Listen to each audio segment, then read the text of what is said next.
Hello and welcome to the Vlogging Pod. In the earliest days of the United States, serving in Congress was not meant to look the way it does today. The Constitution created the structure, but it didn't spell out how long someone should actually stay. Members of the House would serve about 2 years terms, senators 6 years terms, and that was it.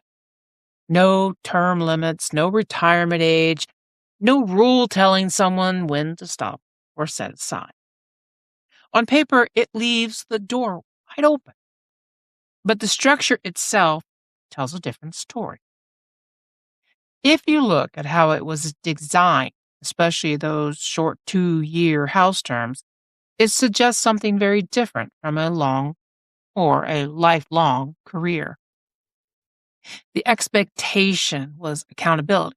Serve, go home, live under the laws you helped create. And if your community still trusted you, maybe you'd return. Early lawmakers were not full-time politicians in the modern sense.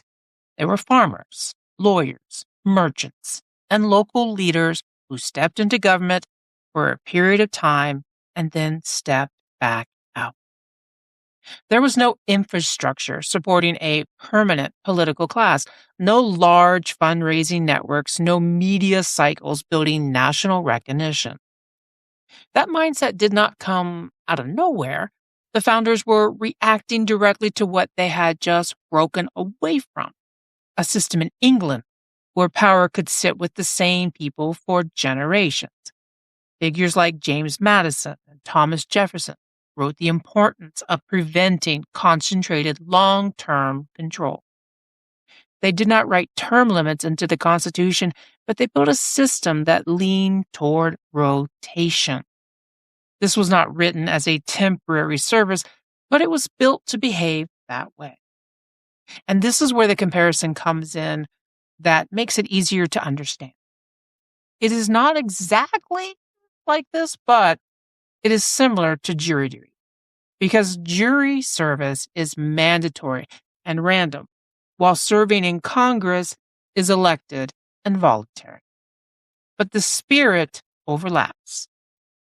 The idea was that ordinary citizens would step in, serve their role, and then return to their lives. Public office was not supposed to replace your life. It was supposed to interrupt it. For a long time, there is more or less how things function. Turnover was higher, careers were shorter, and the role didn't come with the same kind of long-term power structure we see now. But as the country grew, the government expanded, and the responsibilities of Congress became more complex. Something began to shift. By the early mid-1900s, experience inside government started to matter more. Committees gained influence, especially during periods like the New Deal and the Cold War.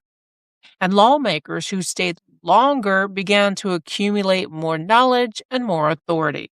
Still, that was only the beginning. The real turning point came between 1970 and the 1990s. And this is where the answer to a major question becomes important. There was no single law passed that suddenly turned politicians into lifelong office holders. There was no moment when Congress voted to allow people to stay indefinitely. Instead, the system changed around them. Campaigns became dramatically more expensive. Fundraising became a constant necessity rather than an occasional task. Media exposure increased, name recognition, and with that came an advantage for anyone already in office. At the same time, seniority became tied directly to power. The longer someone stayed, the more influence they had over legislation, committees, and national priorities. So instead of a law saying you should stay, the system started sending a different message. If you leave, you lose everything you've built. The connections, the influence, the control over policy. It all resets.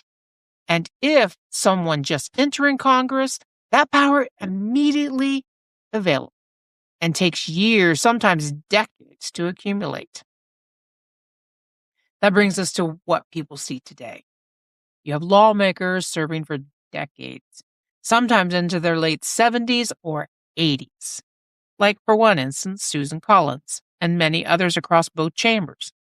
What looks like a personal decision to stay is also tied to a structure that rewards stay. Power increases with time. There is no mandatory retirement. Incumbents have a strong advantage in elections, often winning re-elections at a very high rate. Fundraiser networks, once built, sustain themselves. And over time, the role can shift from being a temporary service to become a central identity. So the system does not force people to stay, but it strongly encourages them not to leave. And that creates tension worth thinking about. The Constitution itself has not changed in this area. The rules are the same. There are still no term limits for Congress written in the founding document.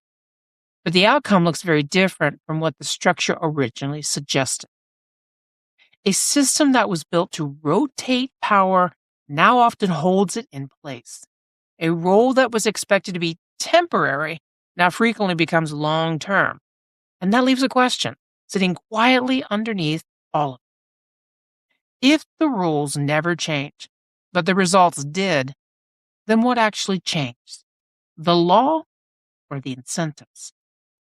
Today's sources come from historical information on congressional service, U.S. Congress, on the House of Representatives and Senate's Library of Congress, length of congressional service, CRS reports, incumbents' advantage in Congress, Center for Responsive Politics, why members of Congress stay longer, Brookings. Thank you for listening. Until next time, bye-bye for now.